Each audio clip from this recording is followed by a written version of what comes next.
Hey, what's up, guys? Welcome back to the channel. Thanks for tuning in, checking out, and seeing what we got going on today. Greatly appreciated. Today, I want to talk to you a little bit about one of the biggest mistakes that most tournament bass anglers make, me included. And I make the mistake over and over again. It's like Groundhog Day of mistakes. And it is so hard to grasp and wrap your head around the whole ordeal. But I will get into that in just a minute.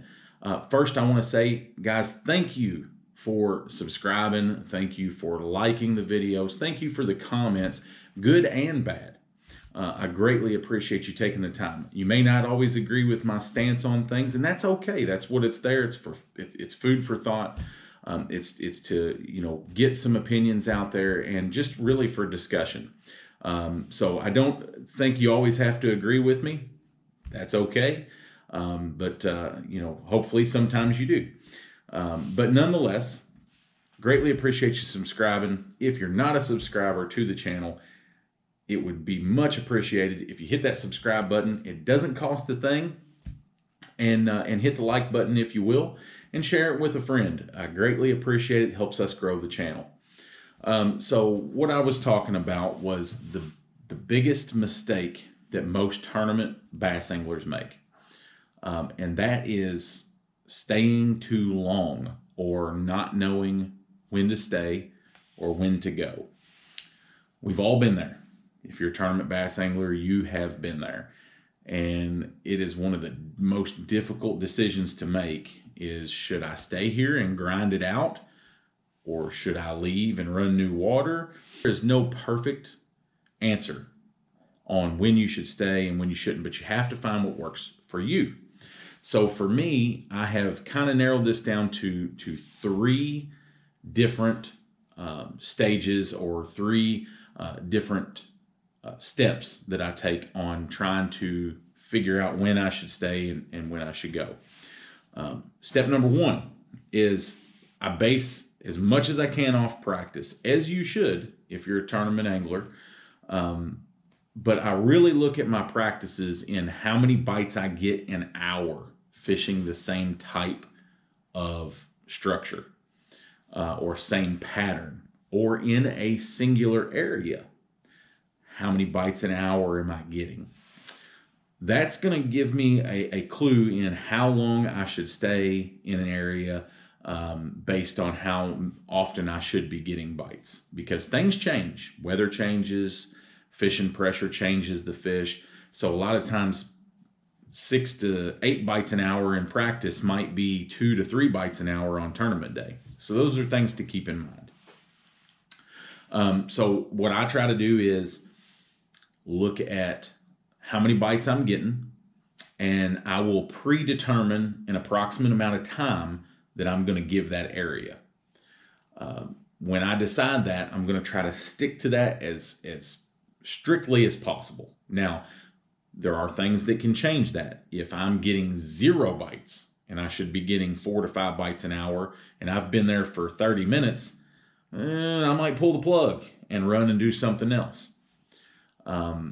If I'm getting a lot more bites than I had in practice, I may stay a little longer and wait it out. Now, all that is relative to the time of day. So if in practice you're getting these bites, a lot of bites in, say, the afternoon, and you start there in the morning, it may be different. So that brings me to step 2. Always try to practice for a plan B. Sometimes there ain't no plan B. You just got to fish by the seat of your pants. So what that allows me to do is, if I have an area or if I have a pattern where I'm getting several bites and I can kind of narrow that down to a time frame, when things don't go the way as planned, I have somewhere else to go. A plan B, a plan C, whatever that may be. And I can always come back to the fish that I started on and kind of check them throughout the day. But the big thing to me is the fish will tell you pretty quick whether they're going to bite, whether they're in the right mood. if you find the fish in practice, most of the time they didn't pack up and leave. They just may not be in the right mood at that moment to get bit, for you to get the bites, and you may need to run that same pattern in a different area of the lake. Sometimes it's a bait change, but a lot of times those are just things you have to work through as you go. But knowing when enough is enough is the key. There's been way too many tournaments where I just kept on and kept on and kept on trying to force fish to bite when I needed to pull the trolling motor up and go do something else.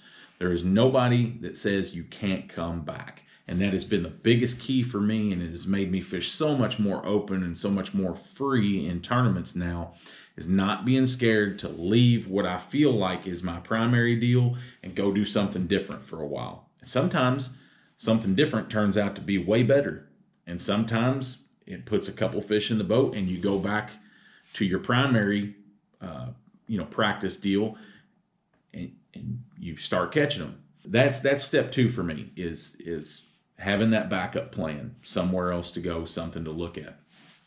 Final thing, number 3, is reading your environment. So many things change from practice to tournament day. Wind directions change, light levels change, cloudy day, sunny day, etc. Weather patterns change, barometric pressure changes, moon phases change. All these things can directly affect the fish. Water temperatures, another big one that can change. So I read the environment. So if I'm getting 3 to 5 bites an hour in practice and the water temperature is 60 degrees, but now the waters fell off to about 52 to 54, and I can physically tell the bite is much slower. I'm not getting many bites, but I know there's fish in the general area. I'm going to have to make some decisions. It's early in the day. Am I going to run somewhere else and look at my plan B, or am I going to wait these fish out? What helps me make that decision is reading the environment, knowing that if I wait till the afternoon and come back, this water temperature should be approaching that 60-degree range, especially if it's a sunny day. It will be more relatable to what my practice was. So that is giving me that light bulb of, hey, I need to go, but I'm going to come back. So reading your environment, water temperatures, water levels, looking and seeing what those little changes are. If that water level came up a little bit, those fish may still be there. They may have just slid up a little shallower. Things that you really have to pay attention to. But this is about knowing when to stay and when to leave, and the environment will tell you when it's time to go. So those are some things that if you keep in mind, those 3 things. 1, base your bites in practice on a schedule, on an hourly schedule to really see what your expectations are for an area. And if you're not meeting those expectations, sometimes you need to move. You got to keep going, and eventually you'll run into them. The second thing is have backup plans, and have backup plans for your backup plans. Things go awry sometimes on the water, and when they do, having a backup plan can save your butt instead of just guessing and making a long run way up a river or a creek trying to get away from the fishing pressure and think you're going to find the magical honey hole.